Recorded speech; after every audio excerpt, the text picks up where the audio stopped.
From a hopeless continent to investment darling of the world, it's not long ago that Africa was perceived as a continent of famine and war. Now it's being hailed as the answer to the world's food shortages. Escalating energy and food prices have triggered a global scramble for Africa's land and water resources. Global food prices have risen and the demand for biofuels is on the up, and that's made farmland a golden investment opportunity. Over 55 million hectares of land in Africa has been illegally grabbed since the year 2000, and it continues unabated. Land 8 times the size of the United Kingdom has already been bought up. Some call it land grabbing, others say it's a fair business opportunity that helps the world to grow more food. Countries are buying up prime farmland in Africa at rock bottom prices. Today we're looking at how multinational companies and some governments are snapping up land in sub-Saharan Africa. When you think of land grabs, you traditionally think of large tracts of open agricultural land that are stolen by corporates. Now we're seeing interest from 3 particular sources. First of all, governments in especially Middle East looking at their food security initiatives. Secondly, institutional investors diversifying away from the equities market to more longer-term investments such as in land, perhaps as an inflation hedge. And then lastly, we're looking at the previously small-scale farmers within Africa also scaling up as a result of the attractiveness of the agriculture sector. Why are we all up in arms about the so-called land grab when a lot of the land that's being bought and the deals are done are for land that hasn't been cultivated? Apparently that's our problem in Africa, is we're not utilizing the land that's available to optimum potential. Many see the investments as a great opportunity for Africa. Those in favor say it leads to bigger harvests and new jobs. Others call it a tragedy, saying local populations lose their livelihoods to make space for new landowners.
This is Kwatima Esther from Akokwa village in Atebubu district in Brongahafo region of Ghana. She's the last child out of 10 siblings from her mother, Akoswawa Nepe. Esther has recently finished secondary school and was admitted into a higher institution to study nursing. However, she's had to drop out of school because of a lack of financial resources to enable her continue with her education. This is a typical day in the life of Esther. From the time she wakes up at dawn, it is a constant struggle for her and her family to survive.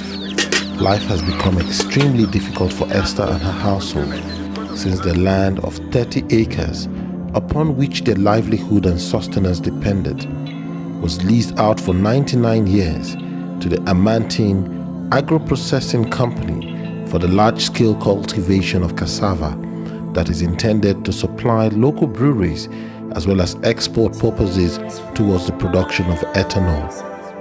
In total, 42,000 acres of land the size of an entire municipality was leased out to the large-scale agriculture company by the chief of a Mantin without appropriate consultation with the local community, thereby impoverishing the smallholder farmers that predominantly make up the community, including Esther's household.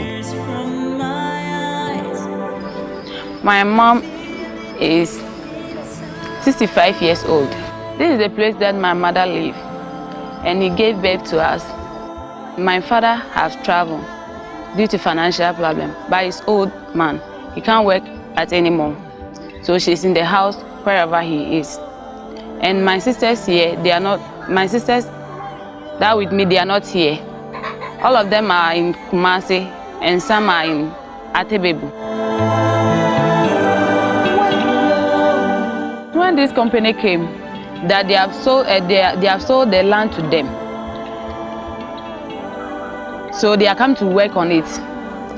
We asked them that why didn't they organize us and tell us something, give us any time so that they will come for. They said no. So far as they have bought it, they have the right to do whatever they want on the land. So we decided to go to the king house, the palace, the king's house, so that he will tell us something. When we went there, he said that the land is for him, and he has sold it. He has nothing to do with it again. If we have something to do, then we should come to the company and beg them if they will have a place for us.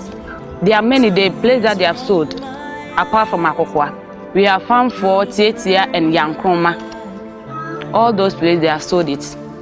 And they have their signboard over there, which they are, since the farmers not to work again. Since this company come and this issue raised up, there's no money. They've left us in the poverty. They have already taken the farmland from us, and we have no place to work. We have no place to farm. So we have decided to go to Bade. When those people, they have not collected their farms, their land. When they farm, we go to their farms and harvest their beans and maize for them so that they give us more to come and take. That's why we can survive now. Today, the people of Akokwa have organized a big rally and town hall meeting, and Esther's mother, Akosua Wanepe, intends to use the opportunity to share the pain that she and her household are going through. This is with the hope that the village elders, in conjunction with the Civil Society Coalition on Land in Ghana, would be able to find a solution towards preventing the company from driving them off their land. At the town hall meeting, several members of the local community, including widows and smallholder farmers, narrate about their respective ordeals as a result of the land being taken away by the company.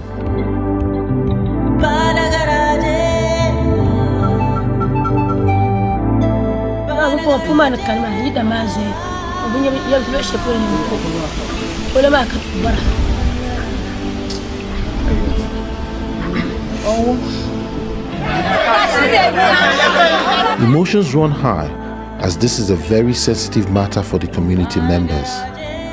It emerges that in addition to their farmlands, the chief of Amantin has also leased out to the agro-processing company the entire land of the community and its surroundings, including their schools, places of worship, and markets.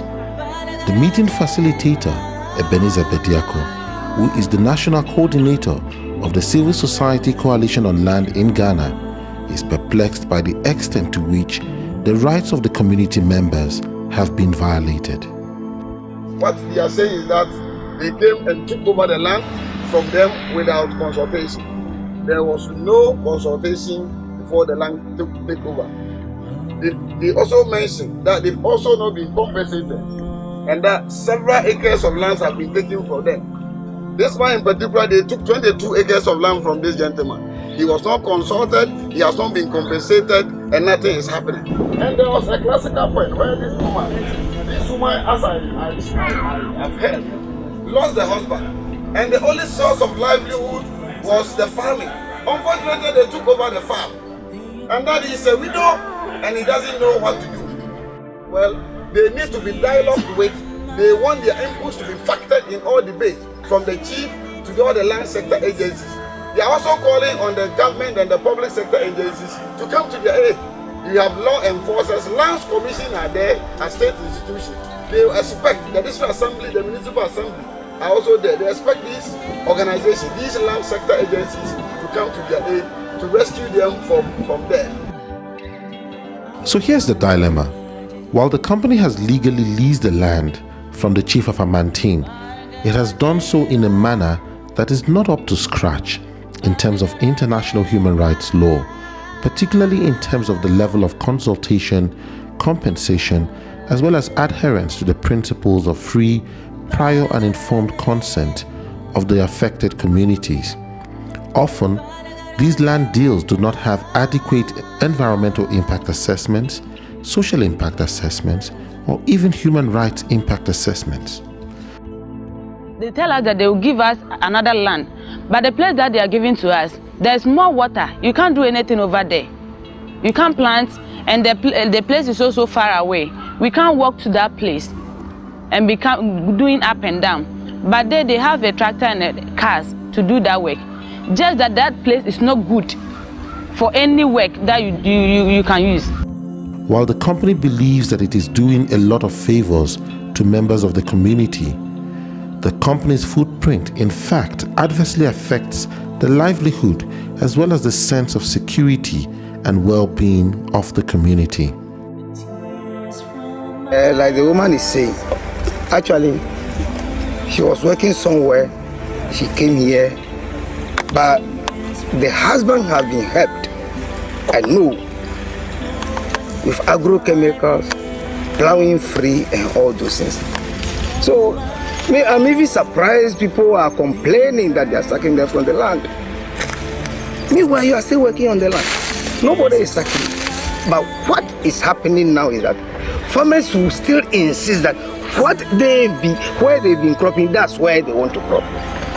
Meanwhile, it can't be so.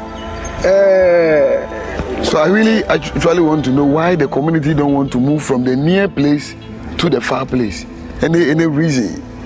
Any reason? Yes. You're also a human being, you know. If I can walk from here to this place and farm, it will be difficult for you to walk from here to the project side there and work. So they are thinking it is better they come closer to their community and work. So what do we think can be done with respect to the engagement with the community and the company and to bring about absolute peace, which will also create the enabling environment for the company to try? We have been dialoguing. Okay. We have been dialoguing. Good. The manager, the assistant manager, we got the financial controller, we have the foreman. We sit down and think of what we can do. But as at now, we are not driving them out of the land. But when we have reached, you can't do otherwise. So we are advising them that we are pleading with them. Like the assistant manager was saying, we have been pleading with them that let's go to the other side that we are thinking that we can give you. And even if I will not be mistaken, I just want to bring this. They are thinking of even bringing a bulldozer by next year and are putting some of the trees all along for most of the farmers to go there. So does that mean if that debt should be incurred, farmers say they will not go. So what will be the end result? But have you compensated? No, with your interaction with the company, have they compensated the farmers in form of cash or in form of input supply? Compensation is in diverse ways. Okay. Yes, my assistant manager saying they plow for somebody. How about the rest they have not plowed for? If they are in need of plowing, they contact him. Okay. He goes to do that. Put a list across. Is it for free or for a small fee? Sometimes for free.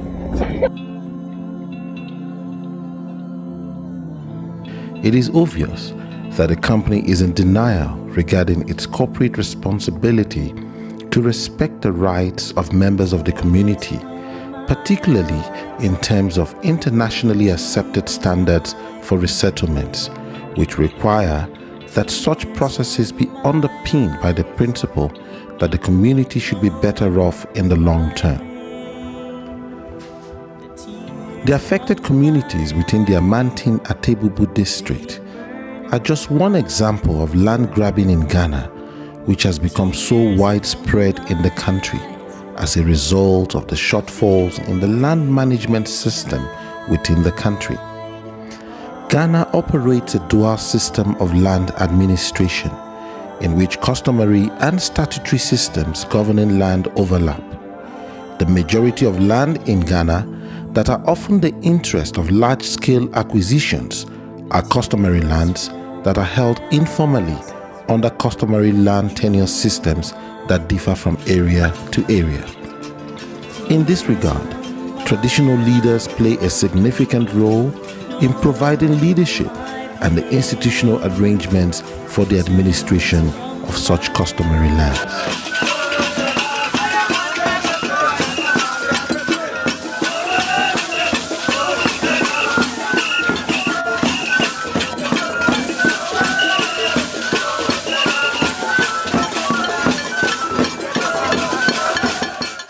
Yes, it's believed that about 80% of the land holding in Ghana are customarily owned, which comprise lands held by various traditional landowners who may be families or clans or chieftaincy groups, depending on the nature of the social organization of the particular community.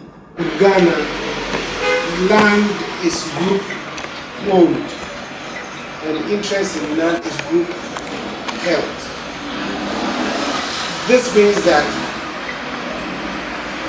from the beginning of time of the settlement of our forefathers, we have always been moving in groups to go and settle in an area and claim ownership by virtue of staying on the land for a long period, being in undisturbed possession of the land. When that becomes so, the founder of that area, even if it is an individual who finds the land, his children inherit him, and through the inheritance of his children, the land becomes a family land. The wording of the Ghanaian Constitution of 1992 is at the crux of the land management issues facing the country. Firstly, the Constitution recognizes traditional authorities as the allodial owners of customary land. And the customary landowners are the managers of these lands, or let's call it the administrators of these stool and skin lands.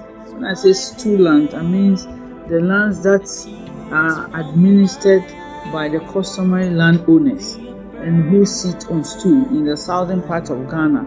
In the northern part of Ghana, we have the skin. So variably it's the same thing, but depends on the location of the land. Yes. At the same time, traditional leaders are, however, enjoined by the Constitution to manage customary lands as trustees that have a fiduciary duty to protect the collective interest of their respective communities. The question, does a traditional leader as a custodian have the power to sell any land he chooses to? The Constitution specifies that the individual in whom the group interest is vested, be it the head of family or the chief, in terms of stool land, holds the land in trust for the group. So you administer it in the best interest of the group. But sometimes, what is the best interest of the group sometimes is misinterpreted, and it is exploited by some of the interests. And therefore, you can find instances where leaders of groups arrogate themselves the right to give away vast tracts of family land without the members knowing about it or participating in the decision making leading to that particular action. And there are laws on the number of years you can give your land out to an investor for whatever purpose. If it's for residential purposes and the person is a Ghanaian, you can give it out for 99 years maximum. If it's for farming purposes, you cannot give it out for more than 25 years, depending on what kind of agreement you come up with a person. If it's a foreigner, maximum is 50 years. So these laws are there, but as I said, a lot of people are not aware. Even the community members whose lands are being given out are not aware about some of these laws. This same land, look at the pressure on it. Somebody needs it for farming so that he can live. Another person needs it so that he can lease it out and make more money. And the one who needs it for this sort of peasant farming cannot give much. Then a commercial person can say, I need the land. I can offer you so much. Then it becomes very difficult for the landholder, that's the traditional rulers, here with the chiefs, to say no once they see that big envelope or big juicy promises. We have realized that some chiefs, not all the chiefs, some of them are just giving out the land, and sometimes they think about what they will get now, the money that is coming out now. Maybe they have so many acres or hectares, so they can give it out at this, a price at this time. But if you think about in the next 20 years, that money you are taking now will not be any money. It won't help your community. There are a number of key challenges relating to the management of customary land in Ghana. Firstly, the livelihoods of the traditional authorities are intrinsically linked to the land that they control, as they have no other major source of income for their sustenance and maintaining traditional institutional structures. So for example, Bukufu Treasure area, as a mine, I'm managing the land and the people, the resources over there. In the olden days, I was managing the money. Whatever comes out of the land is the true property. But with the inception of the constitutional administration, there was set up two land administration.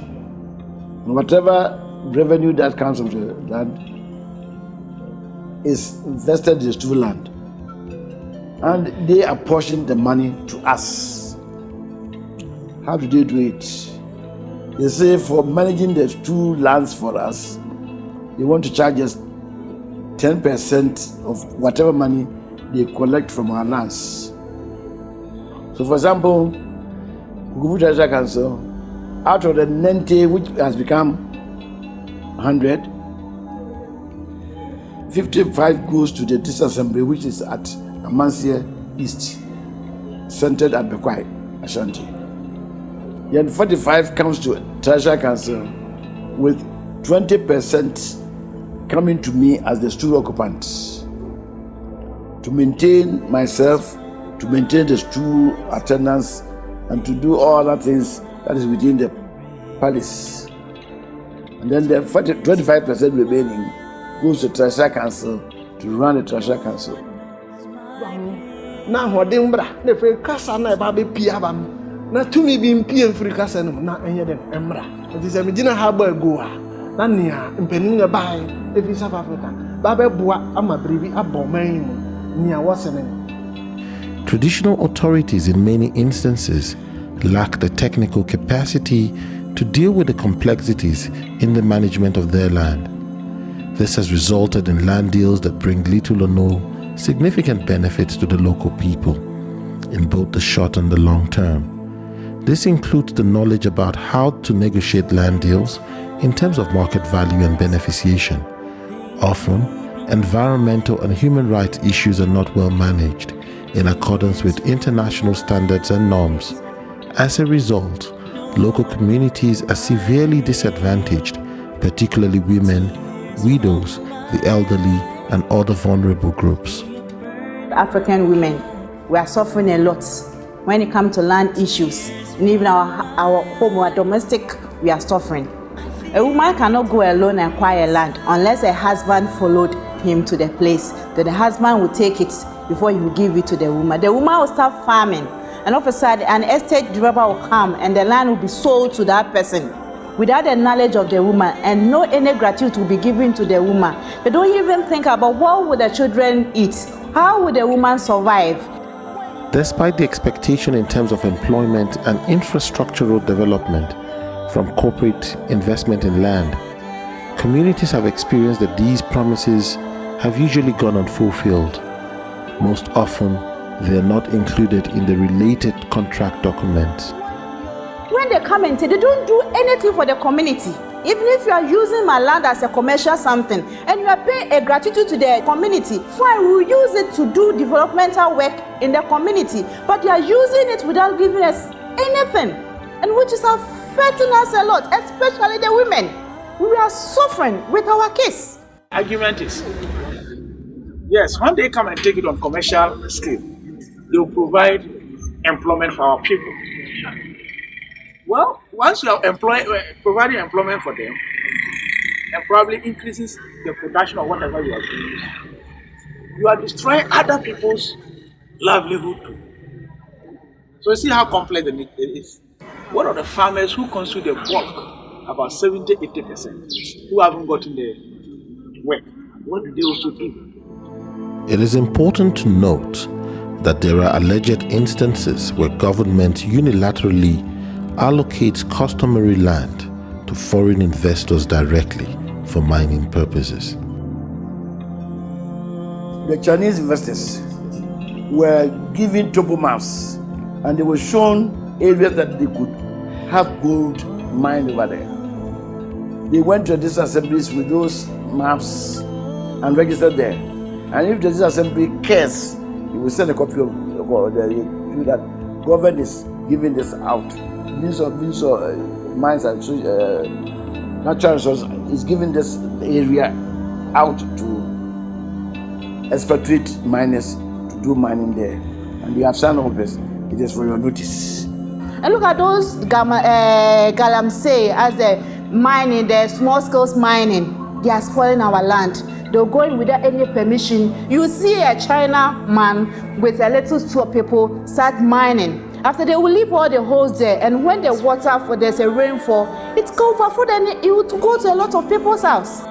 But if you go to see the land that have been destroyed as at now, I don't know what I'm going to tell my great grandfathers when I go to join them in the heavens, and they ask about the land they left for me to oversee. I have nothing to say except that out of the little money I collected, I've been able to rehabilitate the palace.